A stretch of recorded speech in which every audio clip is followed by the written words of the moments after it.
முதலீட்டில் லாபம் கொடுக்கக்கூடிய முயல் வளர்ப்பை பற்றி இன்னைக்கு பார்க்கலாங்க.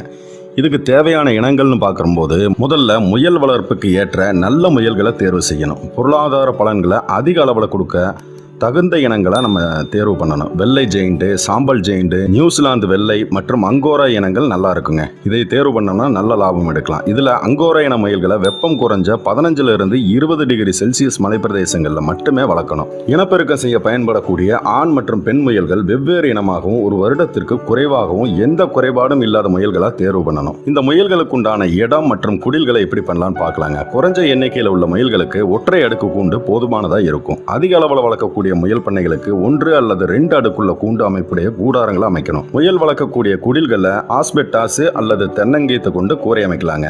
எந்த விதமான இறை தேடும் பறவைகளும் உள்ள நுழையாத மாதிரி கூண்டு அமைக்கணும். மேலும் வெப்பநிலை 10 இருந்து 30 டிகிரி செல்சியஸ் அளவுக்கும் ஈரப்பதம் 60 இருந்து 70% அளவும்